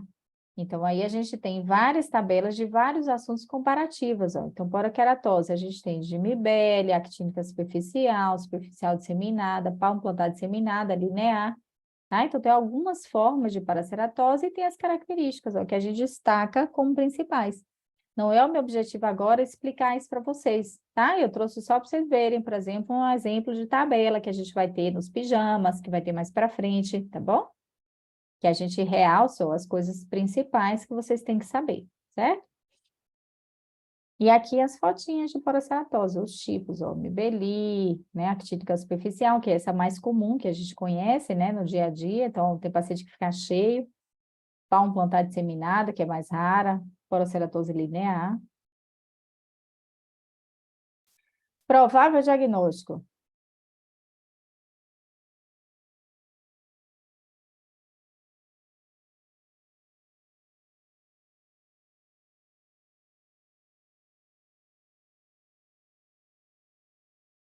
Farmacodermia. E aí? Se a gente tiver uma palavra para dizer o que é isso, assim, a gente fala o quê?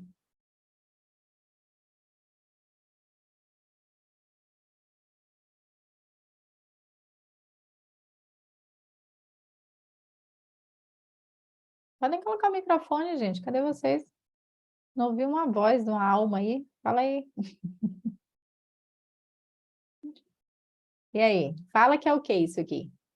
Por que farmacodemia? O que que eu vou... Por exemplo, chegou um paciente no consultório. Você vai descrever isso aqui. Como é que você vai escrever? Que esse paciente tem o quê? Sem anamnese, sem nada. Você não sabe nada ainda. Eritema, bateu na trave, um rash ou um exantema, tá?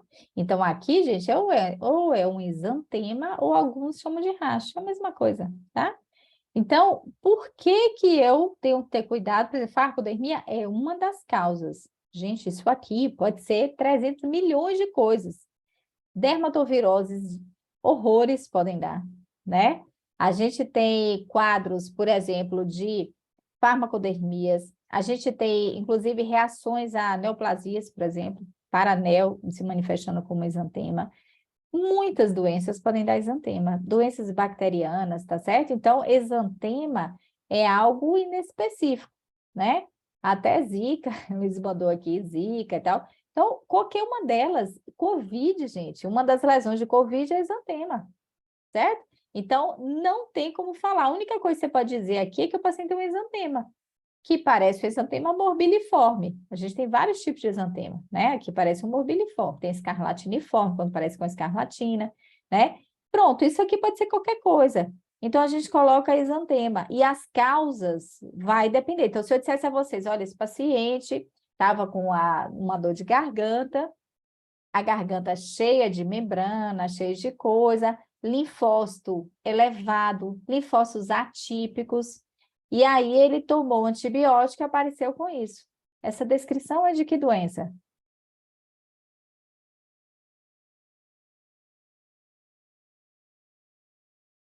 E aí? Pode dar. E aí ele pegou essa doença dando um beijinho no carnaval. Que doença é essa?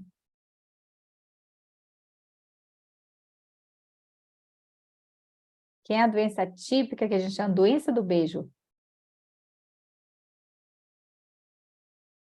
Mononucleose infecciosa, Epstein-Barr, tá?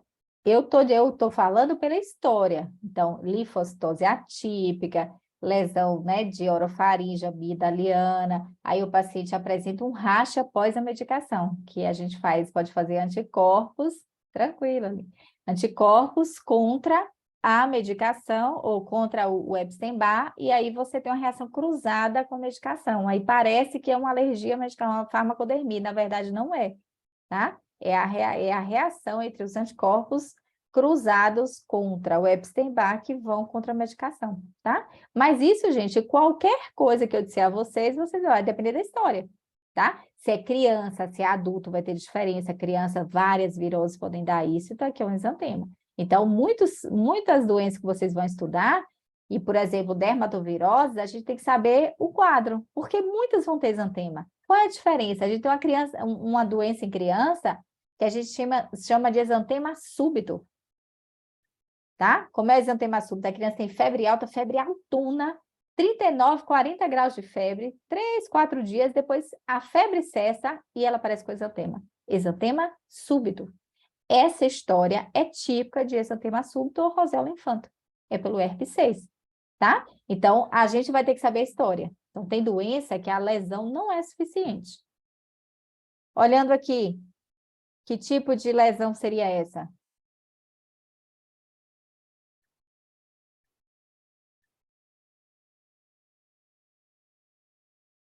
Hemangioma, paciente mais velha, pega essa região da face. O que que a gente tem que lembrar aí? Vocês vão aprender a diferença, quem não lembra aí entre hemangioma, se é tumor, se é malformação. Quem é uma síndrome que pode ter uma mancha igual a essa aí? Quem lembra? Pode pegar olho, tem acometimento do sistema nervoso.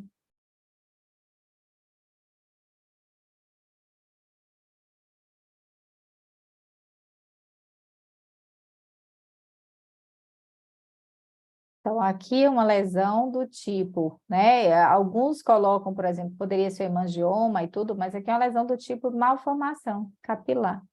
Mentira que o Luiz acertou isso. Luiz, para, não acredito que você acertou. A síndrome seria Stude-Weber, que é uma síndrome com mancha. A monitoria vai ser com a Luiz, tá, gente? Então, é uma síndrome que tem malformação capilar, que é a mancha vindo do porto. Aí o paciente tem alteração que pega o oftálmico, alteração do sistema nervoso, tá? Então, a gente vai estudar isso em tumores e malformações vasculares, certo? Tudo de Weber. E aqui, chegou uma pacientezinha no consultório, doutor, eu tô com isso aqui, ó, dói, com essas lesõezinhas. E aí?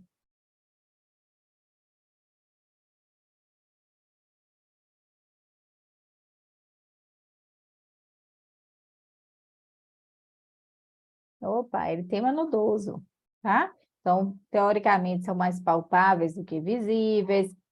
Olha lá, eritema, né? Então, geralmente, eles são eritematosos, são dolorosos, né? Geralmente, não tem nada encimado. Na literatura fala quase nunca, alguns falam nunca ulceram, tá? Isso a gente vai saber para a prova. Eritema nodoso tem várias causas. Eritema nodoso é uma reação de hipersensibilidade celular. Está associada a várias doenças. Hoje, que está em alta associada a eritema nodoso é a esporotricose, tá? Esporotricose é uma doença que está intimamente ligada hoje, principalmente a Sporotrix brasiliensis, que é um agente da esporotricose zoonótica. O eritema rancênico, Ari, ele é o eritema nodoso rancênico, ele tem uma patologia diferente, tá? Mas o nome é eritema nodoso, só que quando você biopsia ele é diferente, e o eritema nodoso da hanseníase, ele gosta mais de áreas altas, ele gosta mais de braço, de tronco, tá? Então, esse é um típico eritema nodoso clássico, que é uma paniculite septal, sem vasculite. Anticoncepcional, adora dar eritema nodoso, certo? Vocês vão aprender tudo isso, eritema nodoso. E aqui?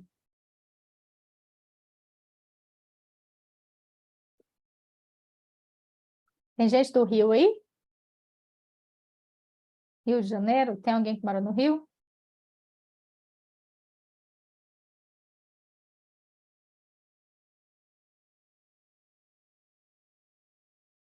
Você mora onde, Ari?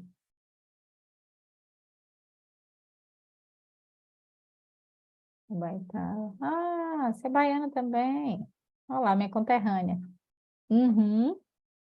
É, tem, não, esporotricose hoje, gente, é né, é doença nacional, é a micose mais comum do nosso país, né? Ah, eu nasci em Deus, essa região. Então, aqui, ó, o que a gente vai pensar de cara é esporotricose. Um aspecto de ascendência, várias lesões fazendo um trajeto linfangítico, mas a gente tem diagnósticos diferenciais que a gente vai aprender no TED, prestando para o TED. Então, a gente tem micobacteriose atípica, pode dar isso aqui, que é o granuloma de aquário, tá? A gente pode ter uma disseminação esporotricoide. A própria leishmaniose pode ter um padrão esporotricose, para coco pode dar um padrão esporotricose, então não é exclusivo da esporotricose, mas obviamente que a gente pensa na hora em esporotricose, né? A arranhadura do gato é a gente ter o gato como vetor, né? Então aqui tem a ver com o gato, né? Hoje é o maior, gente, para a gente, esporotricose é o gato, é uma zoonose. A arranhadura do gato também, né? E aí, ó, um slidezinho de esporotricose, ó, para lembrar do gatinho. O Luiz tem dois gatinhos lindos, ó. Então, a gente tem um gatinho e tem as margaridinhas, né? Para a gente lembrar aí da forma do esporotrix na cultura, no microcultivo, que ele tem forma de margarida. Então, a gente tem a esporotricose, infecção granulomatosa crônica, subcutânea sistêmica, do homem, de animais. É limitada à pele e tecido celular subcutâneo na maior parte dos casos. Por quê? Que a gente tem formas sistêmicas e disseminadas, né? Então, tem o Schenkel brasiliensis, que está intimamente relacionado à transmissão zoonótica, e um artigo que tem dos anais, que vale a pena vocês, né, lerem. E aí eu vou dizer para quem está no extensivo, gente, pensem com calma se vocês não querem migrar para o Plus, porque é muito artigo. Hoje o pessoal está enlouquecido para estudar artigo para a prova, tem caído muito. E aí no Plus a gente vai discutir um artigo com calma e vocês vão lendo aos poucos os artigos para quando chegar mais para frente, para revisão, vocês já terem visto. É muita coisa, tá? Então são 2, 3 artigos por revista. Então, são as revistas de 2 anos, são 6 revistas por ano, então são 12 revistas, no mínimo vezes 2, dá no mínimo 24 artigos. Esse ano deu uma média de 30 artigos, certo? E são artigos ou de revisão ou educação médica continuada, não é relato de caso, então, são artigos grandes, certo?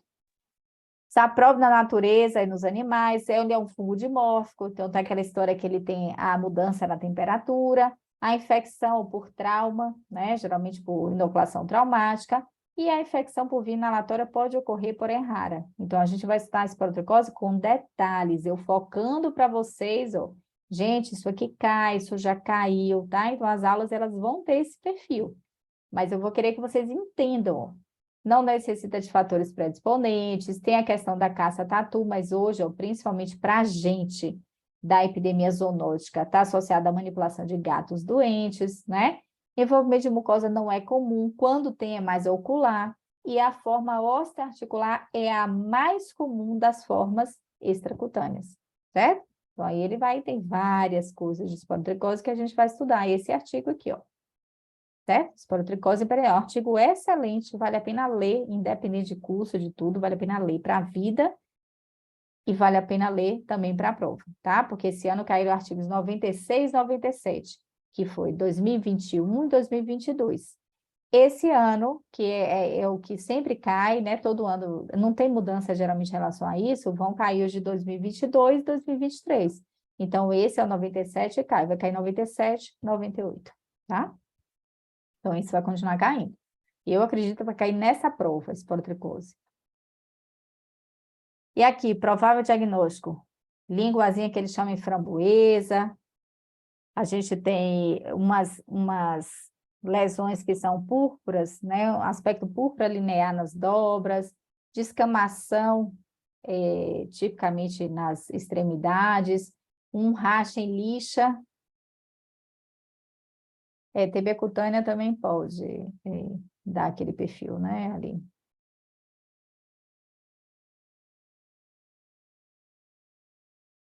E aí, quem é que tem língua e framboesa, racha em lixa, camação, tá? Típica escarlatina, certo? Aí a gente tem também, ó, outras formas. Então, a gente tem várias formas de trazer o conteúdo. Aqui é um mapa mental, tá? Então, a gente tem a escarlatina, ó, tem os sinais clássicos da escarlatina. Então, a gente tem sinal de Filatov, sinal de Pastia. Aqui tem vasculite, está escrito errado, tá, gente? É porque às vezes eu pego um negócio e copio e aí ficou isso vasculite. Não tem nada a ver com vasculite aqui. Sinal de Filatov e sinal de Pastia, tá? Então, o Filatov é aquela palidez perioral característica. Sinal de Pastia são lesões purpúricas lineares em dobras.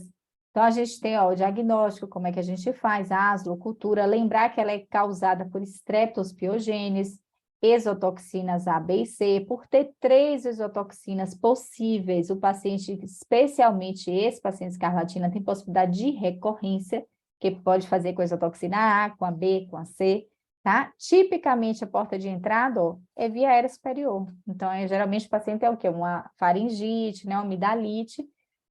E aí, ele desenvolve o quadro, linfadenomegalia, língua e morango, alguns chamam de língua e framboesa, é a mesma coisa, descamaçãozinha tipicamente palmo plantar na fase final, gravidade variável, prova do laço positiva, tá? Então, aqui, ó, é o mapinha mental que a gente vai fazer nos pijamas também, para vocês fixarem o essencial, além das aulas teóricas. E agora, lesões eritema-descamativas, fissuradas, liquenificadas, escoriadas, em dobras poplitas, e a gente vê que não é só aqui, mas a gente vê que está concentrado aqui.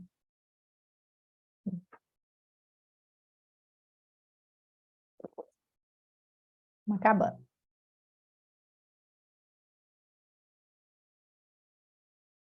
E líquen, Ari? Líquen a gente tem vários, né? Então, a gente tem líquen plano e erupções liquenoides, né? Aí a gente tem líquen nítido. Líquen é uma das coisas que eu sempre pergunto, né? Eu não sei se é porque eu tenho 2 nomes, né? Meu nome é Lívia Catarina, então eu sempre gosto do nome, pelo menos um segundo nome. Então, a gente tem líquen áureos, líquen nítido, líquen estriado, né? Então, só é líquen plano. E ainda no líquen plano a gente tem líquen plano pigmentoso, líquen plano hipertrófico, tá? Só para... Então, pensar sempre qual é o líquen. Se estiver na dúvida, a gente vai aos poucos esclarecendo, tá? Então, aqui é um quadro clássico de dermatite atópica, pegar dobra, pele seca, né? Então, esse aspecto escoriado. Então, dermatite atópico. Então, tem algumas coisas, ó. No ano passado, caiu uma diferençazinha na dermatite atópica em relação a respostas, TH2, TH17, TH22, tá? E a gente tinha nesse mapa mental. Então, algumas características da extrínseca, que eu não vou, né, detalhar isso aqui, ó, mas é geralmente mais grave, começa mais cedo, tem mutação da filagrina, tem mais IgE específico, a extrínseca, e a intrínseca ela é menos comum, 25% dos casos, tá? Então, aí a gente tem várias formas. No pijama, a gente trabalha muito com esse tipo de coisa, figura, mapa mental, caso clínico, e na aula teórica, não, vocês vão ter o conteúdo, né, de forma mais textual. Então, verruga, tá? Então, a lesão verrucosa, não quer dizer que por ser uma lesão verrucosa, ela é uma verruga, né? Quando a gente fala verruga, a gente está pensando em que agente?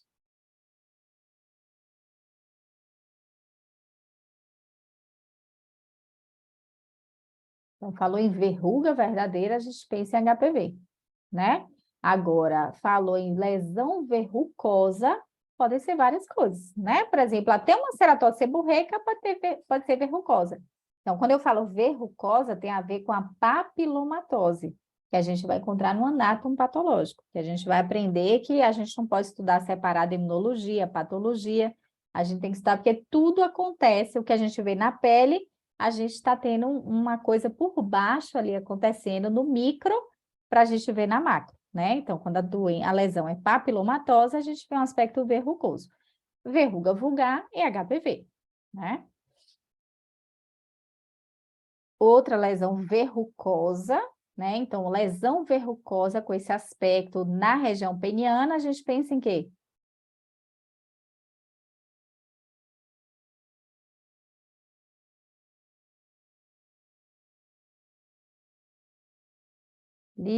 Como é o nome dessa lesão peniana que dá na região da mucosa? Tipicamente pode dar na região genital da mulher também, mas é típica, adora a região peniana. Quem é? Condi,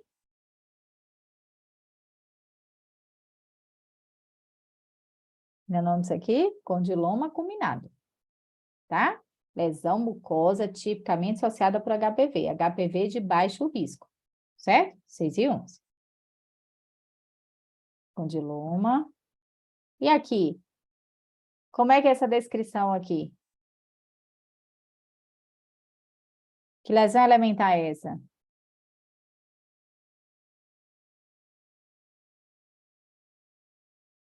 Quem é essa lesão elementar aqui? Vesícula.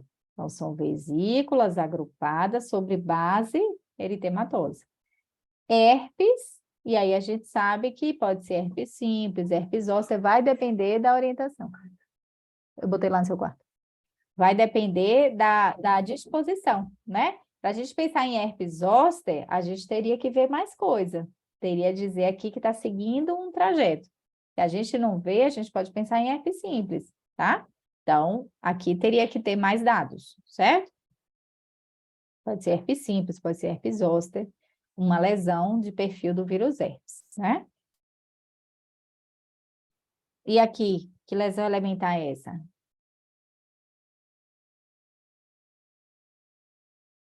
Vocês nem têm compromisso agora, né? Peraí, daqui a pouco a gente termina.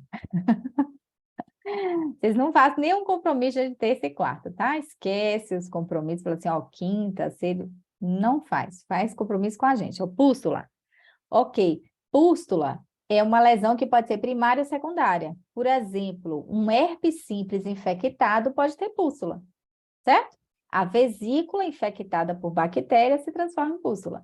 Aqui, se eu disser a vocês que é uma pústula que já nasceu pústula e não tem bactéria, eu chamo de pústula estéril.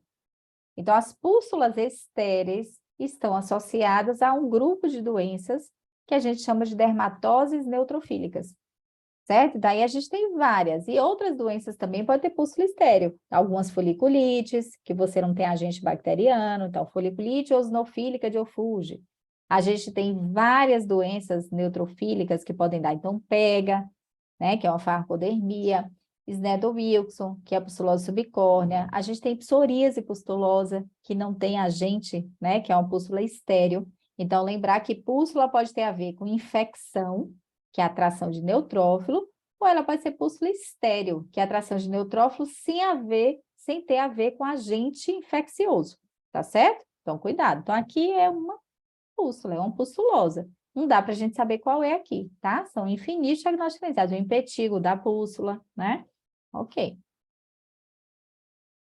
Pápulas que acabam coalescendo, formando placas muito pruriginosas. Adora a região pré-tibial, bilateral.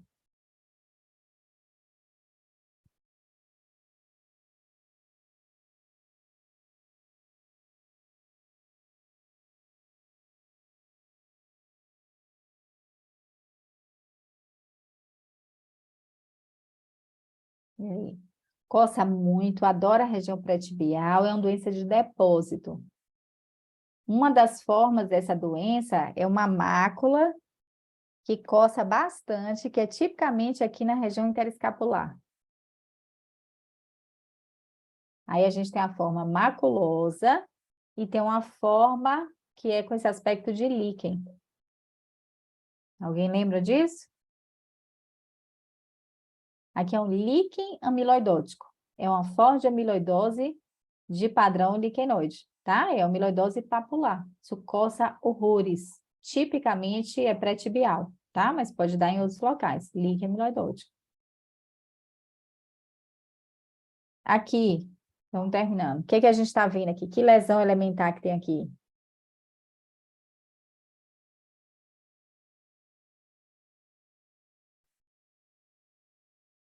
Bolhas. E que tipo de bolha?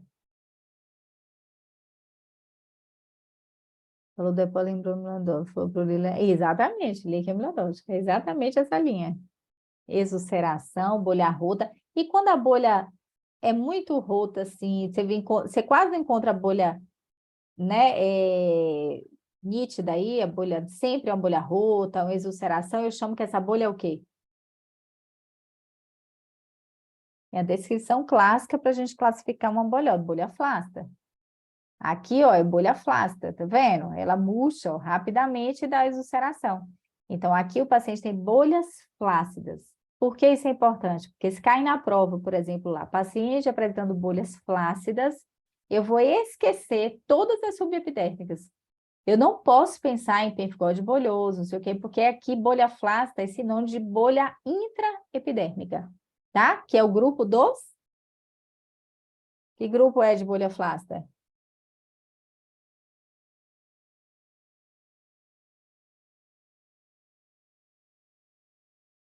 Dos pênfigos, tá? Grupo dos pênfigos. É uma bolhose intraepidérmica, tá certo? Aqui é o pênfigo vulgar, certo? Como é que a gente sei? Aqui é o bife sangrante, tá? A gente vai ter outros meios. E lembrar das intraepidérmicas, ó. Então, a gente tem o grupo dos pênfigos. Pênfoliáceo, vulgar, pênfigo por IgA, pênfigo paranel. O padrão de imunofluorescência entre eles é igual, só que o IgA é por IgA. O resto é tudo IgG, em rede ou favo de mel, tá? Então, bolhas intraepidérmicas. E aqui é um mapa mental só para mostrar para vocês, ó, de pênfigo vulgar.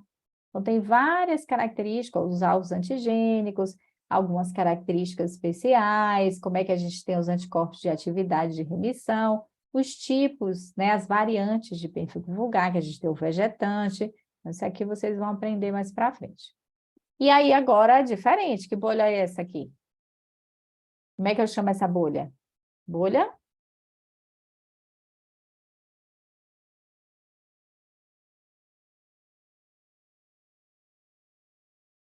Bolha firme, bolha tensa, né? Então, a Ariana vai gostar, vai relembrar tudo na aula de bolhoso, fica tranquila. E aí a gente chama de bolha íntegra, que ela não rompeu ainda, mas ela está íntegra porque geralmente ela está o quê? Ela é tensa, né? E ela tem o quê? O teto dessa bolha geralmente vai uma camada grande, então vai toda a epiderme. Então o teto fica firme. Quando você tem uma bolhosa flácida, você vai só um pedacinho da epiderme. Então a bolha fica flácida, ela não consegue se manter. Então, aqui é uma bolha subepidérmica, eu não vou pensar em pínfigo, não tem como ter um caso lá de bolha flácida ou de bolha tensa e você pensar em pínfigo, tá certo? E aqui, ó, é subepidérmica. Então, EBA, pemphigoide bolhoso, gestacional, GA linear, lúpus bolhoso, a pemphigoide de membrana mucosa, dermatite petiforme, são as doenças que têm bolhas tensas, né? E aqui, aquele caso ali é de pemphigoide bolhoso, ó. Então, aí a gente tem algumas características que são típicas, chave, que podem cair na prova, que aí a gente resume no mapa mental. Aí vocês vão ter aula da teoria toda, tá certo? Olhando isso aqui, o que é isso aqui?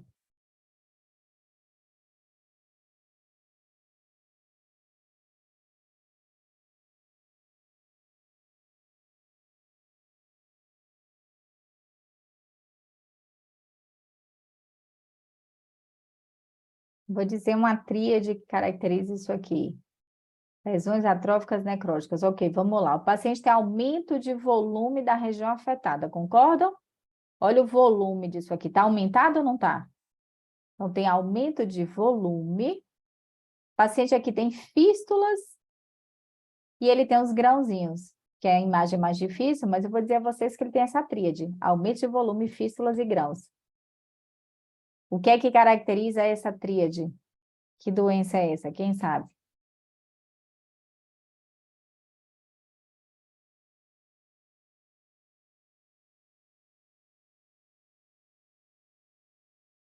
Isso aqui é para inoculação traumática, pode ser fungo ou pode ser bactéria. Isso aqui é um micetoma, tá? A tríade do micetoma é aumento de volume, fístulas e grãos. Isso a gente vai estudar exatamente, micetoma. Ele pode ser eumicetoma, se for por fungo, actinomicetoma, se for por bactéria filamentosa. A gente vai estar na aula de micologia, certo? Mas a tríade é isso aqui. Tem que saber, chegou um paciente lá, né? Ainda mais quem trabalha no interior, tem mais chance de ter isso aqui. Aumento de volume, fístula e grão, ó, micetoma, tá? Aqui é uma área necrótica, ó. Pode ser várias coisas, pode ser uma úlcera, né, por algum processo de, por exemplo, uma picada de aranha marrom, né? Pode ser um envenenamento por peixe, bagre, alguma coisa assim, com aquelas espículas, né, que passam veneno. Então, várias coisas aqui. O paciente pode ter uma úlcera e ter um problema sério aqui de circulação e necrosou, tá certo? Então, tem várias causas. Isso aqui é uma necrose, é uma lesão necrótica, né? Que a gente vai ter que investigar o que que é. Pode ser um diabético. Aqui, o que é isso aqui, com esse aspecto?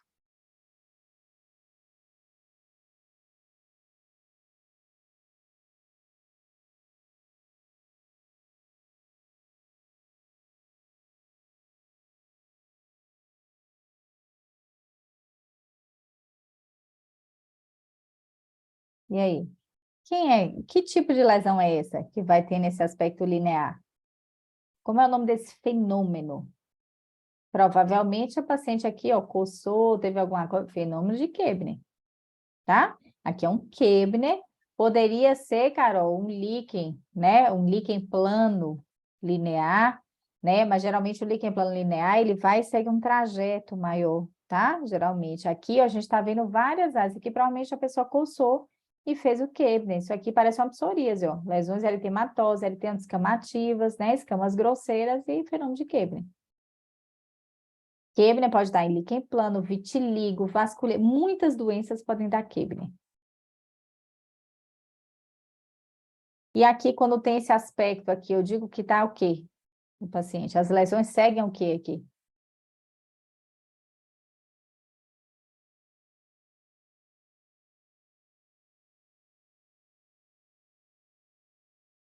E aí? Que linhas são essas?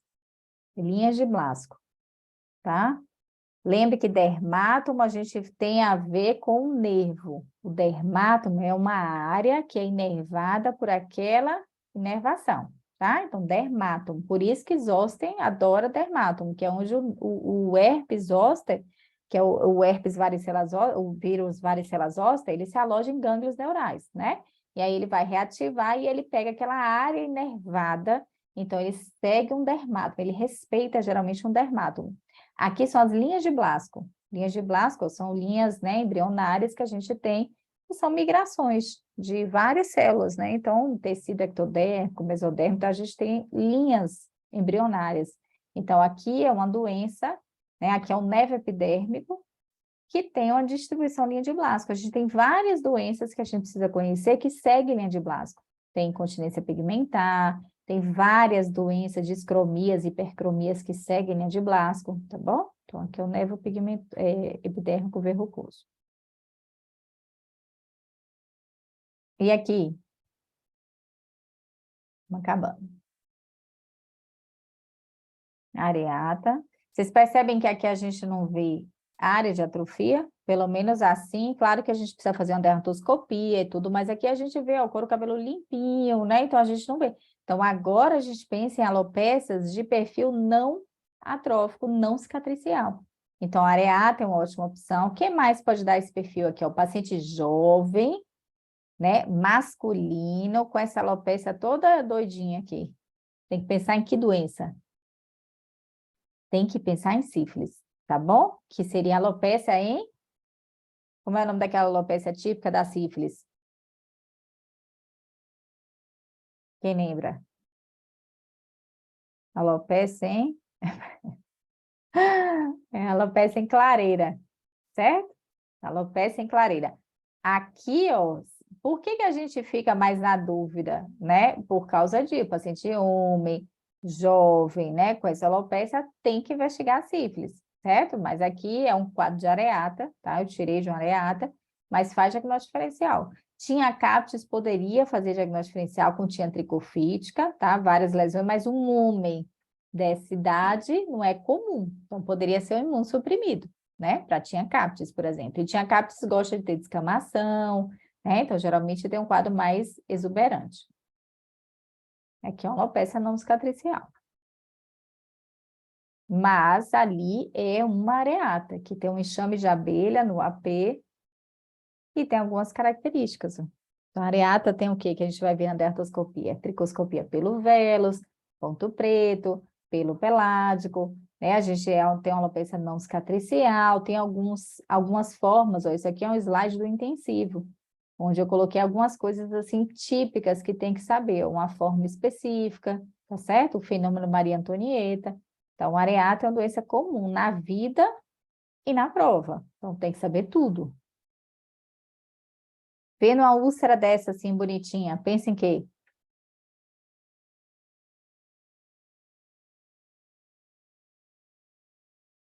Não tem como ver uma úlcera dessa e não pensar em leishmaniose, né? Pode não ser leishmaniose? Pode. A gente tem outras doenças que dão úlcera, tá? Inclusive, a gente tem doenças como paracoco, histoplasmose, a gente tem tuberculose, pode dar úlcera, tá? Várias doenças, SEC, CB, várias doenças podem ter um perfil ulcerado, né? E não ser leishmaniose. Mas uma úlcera dessa bonitinha, que a gente chama emoldurada, com bordas, né, bem definidas, elevadas, a gente vai pensar em leishmaniose, né? É uma úlcera.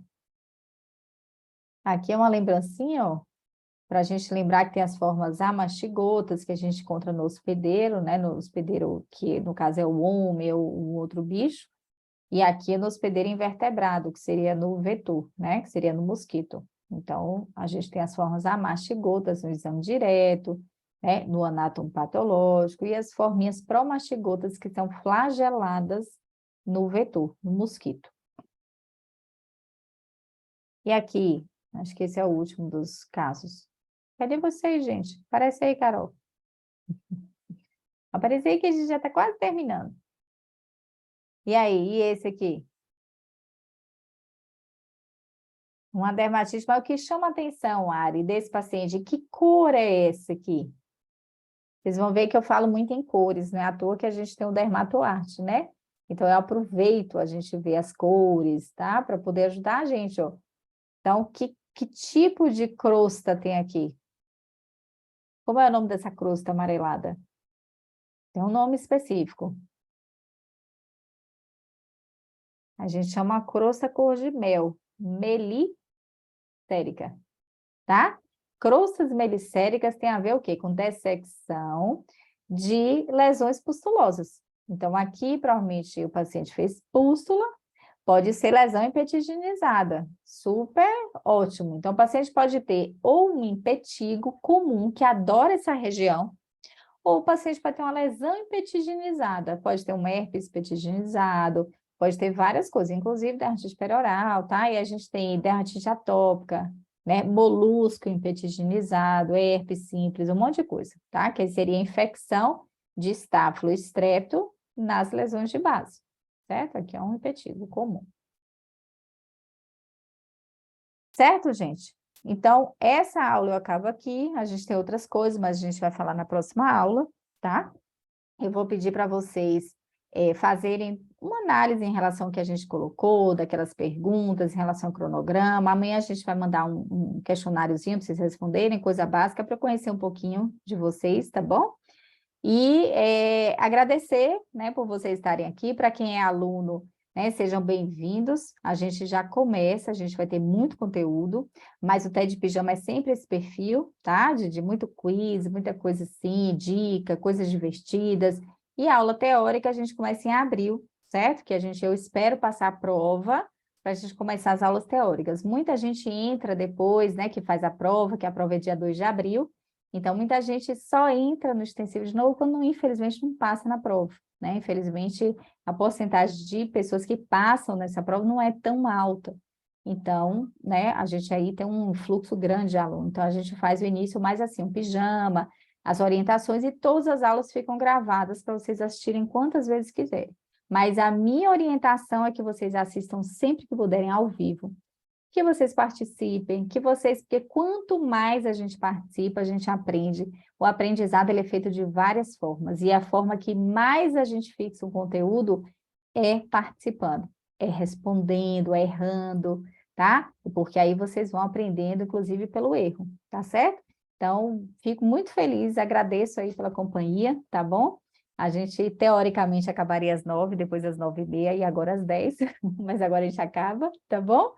E desejar a vocês um excelente início de estudo para o TED 2024, tá? Porque se depender da gente, a gente já está lá, tá bom? Então, estou à disposição, estou lá no grupo, podem perguntar o que vocês quiserem, mandar as dúvidas, e a gente vai se encontrando semanalmente, tá bom, gente?